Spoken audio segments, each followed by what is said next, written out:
This is the IELTS listening test. You will hear a number of different recordings, and you will have to answer questions on what you hear. There will be time for you to read the instructions and questions, and you will have a chance to check your work. All the recordings will be played once only. The test is in 4 parts. At the end of the test, you will be given 10 minutes to transfer your answers to the answer sheet. Now turn to Part 1.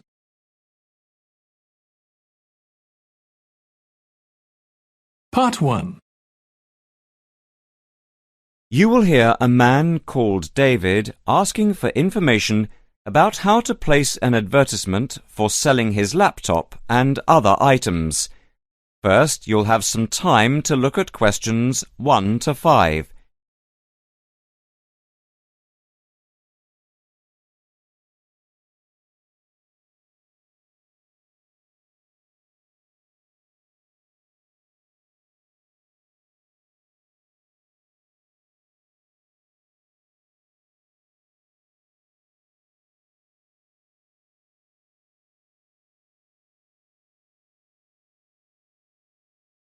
Listen carefully and answer questions 1 to 5.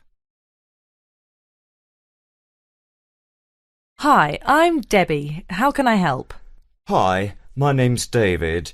I'm just looking to place an advertisement on the main union notice board to sell a laptop and a few accessories, if that's possible. Sure, that's not a problem. I take it you are a member of the Students' Union? Yes, I am. Right then, I'll just get a form up, and as there is no one around, and it looks as if it's going to be quiet for a while, I'll just type the details straight into the computer for you. Thanks very much. No problem.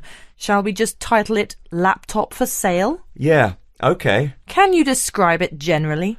Well, it's in very good condition. In fact, it's hardly been used. Why are you selling it, if I may ask? Well, I've got another one which is much lighter, and I don't really need two. I see. What weight is the one you are selling? It's 3.5 kilograms. That is heavy these days. Can you give more details about the one you want to sell? Right. Well, it's an Allegro, and it's got all the latest programs. OK. What about the memory? The memory is only 0.5 gigabytes. And what about the screen size and the other features? Well, the screen is, let's see, it's 37.5 centimetres with a standard size keyboard and a touchpad, but I've got a cordless mouse that I can put in with it if necessary. Some people don't like using a touchpad. What about ports or holes for attaching things to the laptop? It's got 2 ports. More modern laptops have more than 2 ports for all the extra attachments. They do. Let's see what else is important. Oh yeah, the battery lasts for 2.5 hours, which is okay, but not enough for train journeys. But one thing is that it's not wireless. Right, OK, not wireless. Before you hear the rest of the conversation, you'll have some time to look at questions 6 to 10.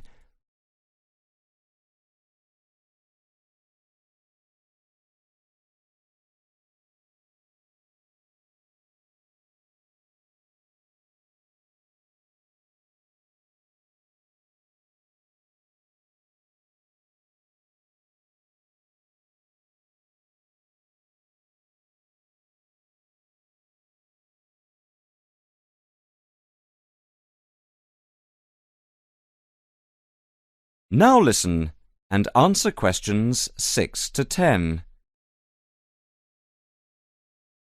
Anything else I can put on the advertisement? There's a webcam built at the top of the screen, and I can throw in a printer, a scanner and headphones, which I got with it in a special deal. It also comes with its own case for carrying it around. Actually, the case is quite smart. I'm hoping these things will help it sell. They should do. Right, I think I've got all that. How much do you want for it? That I'm not sure about. It's worth about £900 to £1,000 new. Yeah, but you won't get that much if it's used, and even if it's in good condition. What about £500? I doubt if you'd get as much as that. More like £200 or £300. If you look at the notice board, there is one on there which is comparable to yours, and it's not more than about £250, I think. As little as that? I'm afraid so. Shall we say £300? OK, put that. Can I take some contact details for the advert? The name's David Bristow. Bristow? Yes, that's it. And a mobile or email? Both if you want. That's 09875 423387. That's it. If you send the picture, I'll add it and print it out and stick it up for you. OK, I can get that to you today. Right, I'll type in here, advert placed the 22nd of October. Fine, and good luck with the sale. Thanks.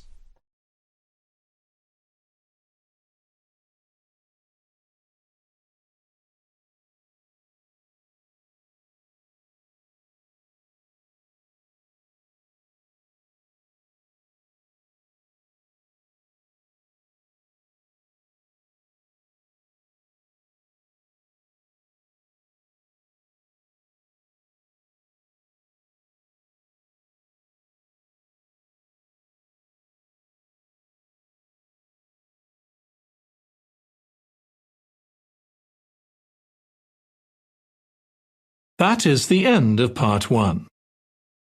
You now have 1 minute to check your answers to part 1.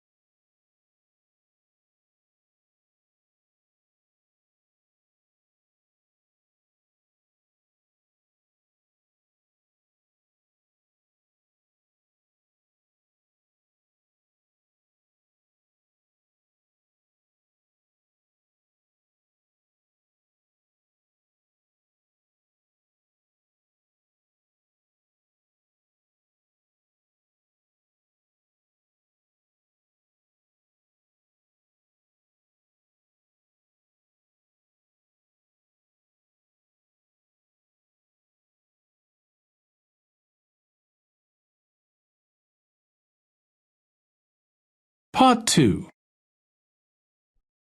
You will hear an announcement made by an official for the preparation plans for the town's 250th anniversary celebrations. First, you will have some time to look at questions 11 to 15.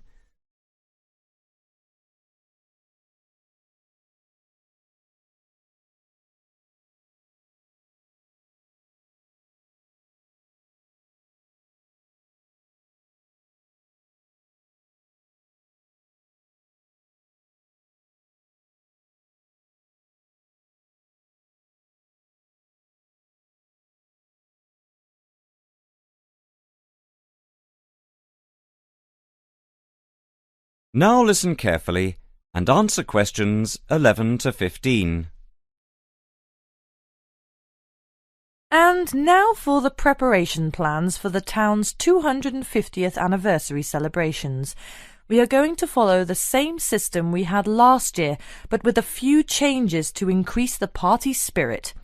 First of all, this time we are going to make the concert on the beach open to everyone without charge.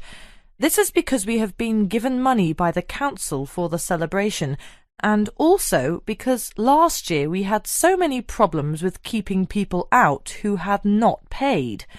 And on top of this, people will not have to pay for refreshments either, as these are being donated. Right now, we are going to divide into 4 teams. The first one, the beach team, will be responsible for cleaning up the beach on the Saturday morning, picking up litter, bottles, plastic bags, wood, and anything else that's lying around. Everyone is meeting at the beach shop at 8 a.m. It's an early start, but we want to give everywhere a good, thorough clean. We have had permission from the council to close the beach to get it ready for the anniversary celebration on Sunday. The second team will be responsible for setting out seating in the square for the speeches and prize giving. Again, an early start is preferable, but the vans with the seats can't be there until 9 a.m., so shall we say that everyone should meet at the village hall at 9:30? Starting then will allow extra time if the vans are late. Before you hear the rest of the talk, you will have some time to look at questions 16 to 20.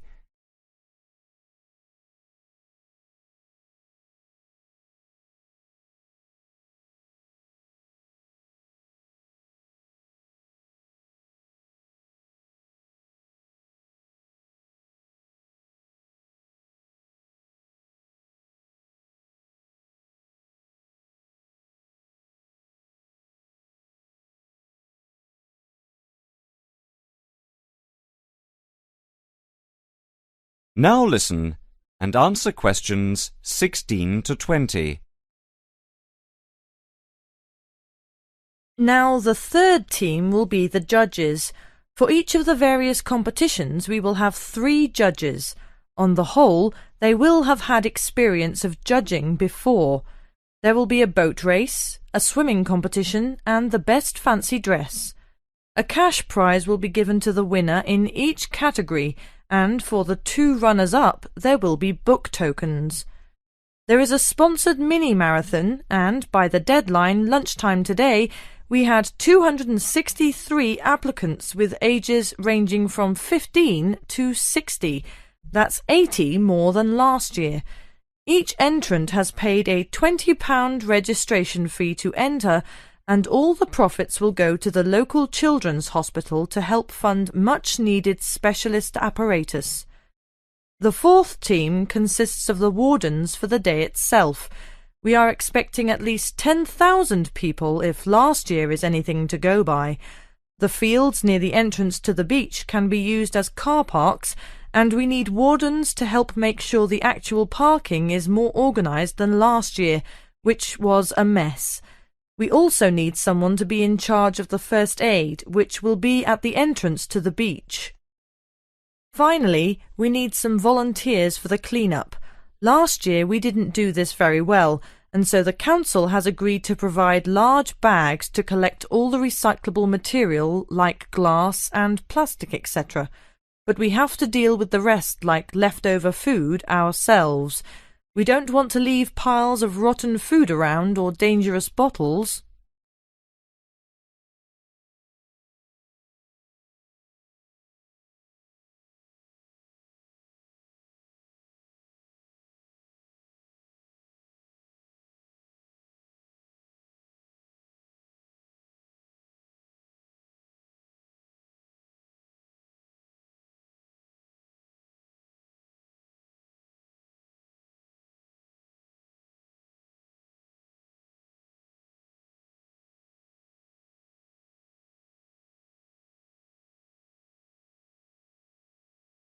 That is the end of part 2. You now have 30 seconds to check your answers to part 2.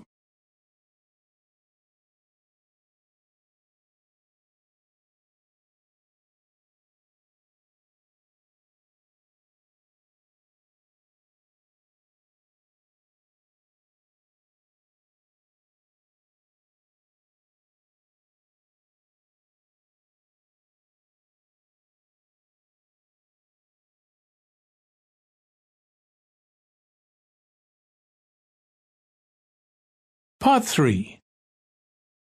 You will hear a tutor and a student discussing a research project. First, you'll have some time to look at questions 21 to 26.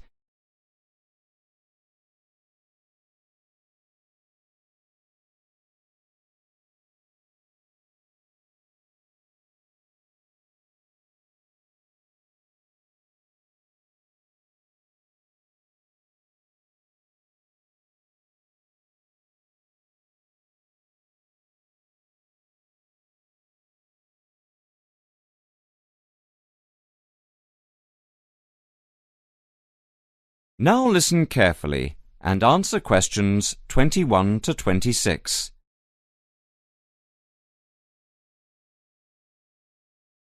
OK, is everyone ready? Over the past 2 weeks, we've been listening to different students giving a presentation on their research projects. So, for this morning's session, I'd like to invite Susan to take the floor. For my project, I looked at different types of study techniques and tried to ascertain what students' opinions of the different methods were. I began with lectures because, of course, they're something we're all familiar with. Now, the problem with lectures is that you have to sit and listen for quite a long time, sometimes maybe as much as 1 hour, yet people's average concentration span is only about 20 minutes. This means, of course, within the first half an hour, most people actually stop listening. Not consciously, of course, but you know what it's like. Your mind tends to, well, kind of wander. You start thinking about what you're going to have for dinner or about the party you attended last night. So I wanted to know what the most effective method of taking down all the important points was. Susan, if I may interrupt you, what's your strategy for listening to lectures? Personally, I always record the lectures. That way you can listen to the lecture again afterwards and make really good notes. In fact, I know a lot of people who use this method. Yet surprisingly, when I talked to students, they felt that it wasn't such a good method because the quality of the recording is often very poor. So quite a few preferred to listen for the main points and take notes. Some even used a form of shorthand, abbreviations and symbols, that sort of thing. Although everyone agreed that the best way to approach lectures was to do the required reading beforehand. That way it makes the lecture a lot easier to understand because you already know something about the topic. Could you tell us something about how students approach their assignments? Essays, reports, that sort of thing? Actually, when it came to assignments, people were divided on the issue of essay plans. Some thought it was a good method of planning. Others, didn't think so. Generally, though, most students didn't really express much of an opinion. Brainstorming, however, was different. Just sitting down and thinking of as many ideas as you can. Just about everyone said it was a really good method of preparing to write an assignment, especially if they got together in groups. This, they said, was by far the best method because it helped them to really analyse the issues. Discussing ideas was the same. In fact, many respondents claimed they often got together with friends for the purpose of discussing ideas, even if they weren't preparing an assignment. They said it helped them to understand the lectures better and, surprisingly enough, get better grades in their exams. Now, reading, like lectures, is a necessary part of student life, and we all know how much time we spend with our head buried deep in a book. But what exactly is the best way to read? Well, I discovered that hardly anyone tries to read the whole book or even whole chapters, but skim reading came out a real favourite. The majority of students I spoke to, in fact, found this to be a really effective technique because it saved lots of time and it meant they could absorb far more knowledge this way. Before you hear the rest of the conversation, you'll have some time to look at questions 27 to 30.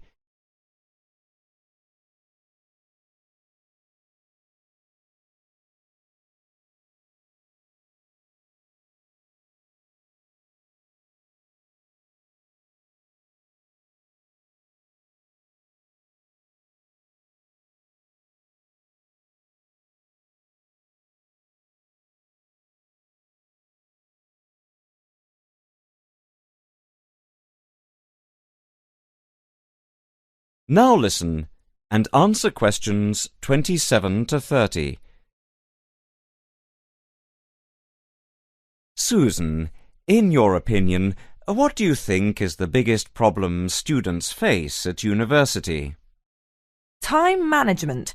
What I mean to say is that it's a much underestimated skill, and because it's underestimated, it's an area often neglected by students, especially young students who are used to other people planning their time for them. So I set about asking students exactly how they planned their time. Interestingly, however, nearly everyone said that time management was significant, yet few people actually used the technique. Most commented that they were too busy with their studies. When it came to studies, I found that the vast majority of students worked part-time, generally in the evening, which most respondents claimed was the best time to study because they'd been thinking about the subject all day and many ideas were fresh in their minds. In fact, they said having to work was the biggest burden they had because it meant they couldn't study in an evening and had to study on weekends instead, when they needed to relax and forget about their studies. A few of the respondents even said they got up early in the morning to study. On the whole, I found that time management is most people's biggest problem, and I feel that more should be done by the university to help students to plan their time more effectively. Sorry, Susan, but I'm going to have to ask you to start wrapping up now. We're quickly running out of time. OK, well, the final component of my research was the dreaded exams. Now, I don't know about you, but I really hate exams. But when I talked to the students, I found that some students actually liked them. They were very much in the minority, though, and most students preferred not to have them. I was, of course, interested to learn just how students prepare for their midterm and end-of-term exams, and here people were evenly divided on the issue. I found that most of the younger students preferred to cram. That is to say, they'd spend many hours just before the exam trying to learn as much as possible. Some even said they stayed up all night and never went to bed. And this was because they were too interested in their social life to pay much attention to exams during the term. Older students, however, were much more conservative. They tended to read much more widely and spend time thinking about the topic, making notes and so forth. They did revise, of course, but they rarely spent time cramming. Cramming, they said, is of no use because you only remember the information for the duration of the exam and forget it afterwards.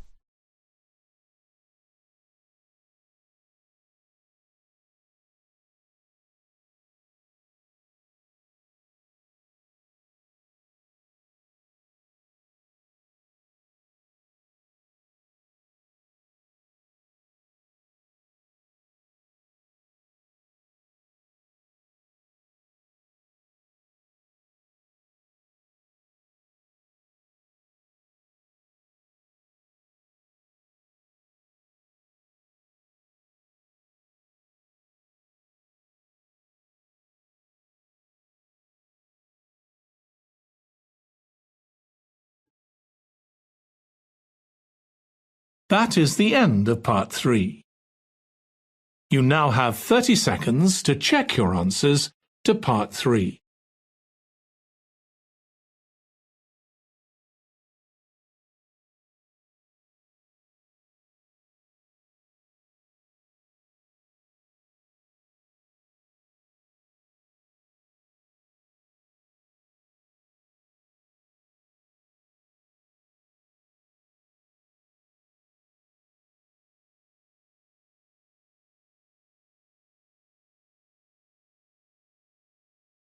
Part 4.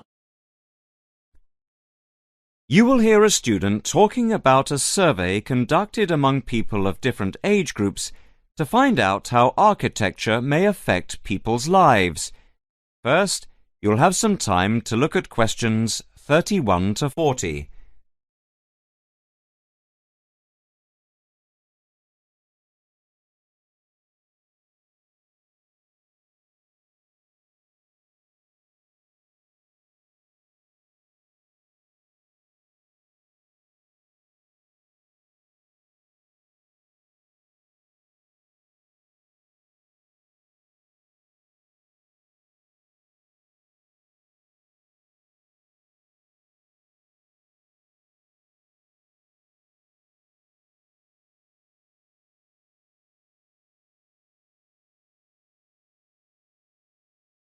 Now listen carefully and answer questions 31 to 40. My group has been doing a project on the importance of architecture in people's lives and whether it has any impact on the lives of people in general. The main part I have played is in the collection of data to find out what effect, if any, various buildings have on people's mood, i.e., whether ugly buildings make people unhappy and whether beautiful buildings do the opposite. We had originally thought of starting measuring people's reactions by using a questionnaire with about 40 questions, which we were going to hand out to people, including students at the university. But we were worried that doing the questionnaire would be too time-consuming for people to fill in, so we gave up the idea.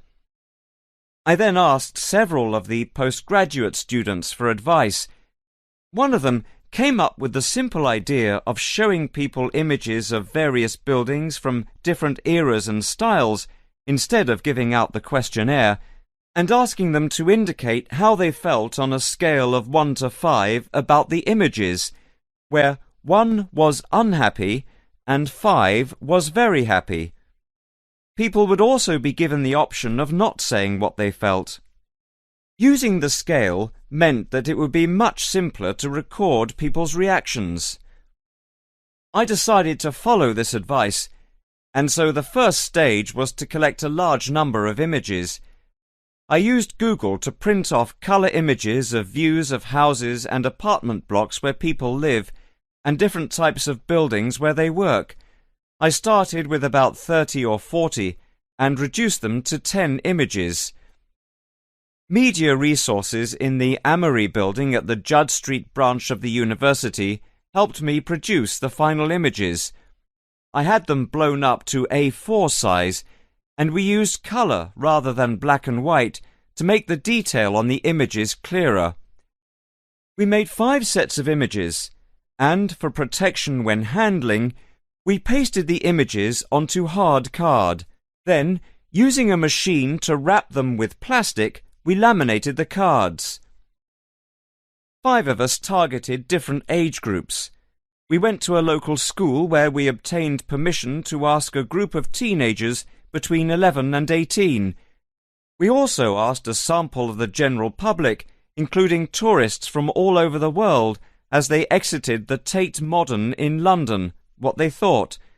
We aimed to ask people from different age groups, namely 20 to 40 and 50 and over.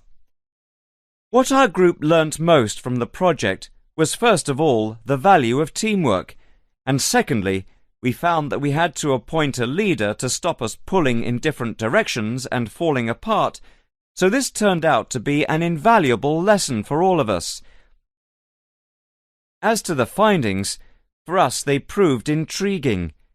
In the end, the sample consisted of 311 respondents. I thought initially that people wouldn't be interested in taking part. With the youngest age group, their reaction was very mixed. It was clear that the youngest group had no pattern of preference at all, as they frequently gave no reaction to the pictures. For the 20 to 40 age group, we found that they tended to score more in the middle range, around 3. We found that out of the 3 groups, the most likely to be favourably affected by the images, that is, they were more likely to score the images as 5, were those aged 50 and above. And nobody in this age group failed to say what their reaction was, which was unique for the 3 groups. In total, I have to say that about 71 people indicated that they had no reaction at all to an image.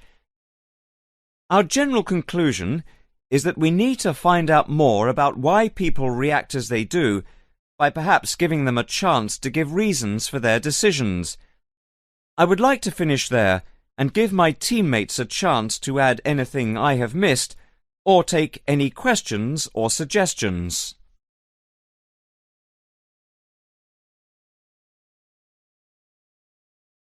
That is the end of part 4. You now have 1 minute to check your answers to part 4.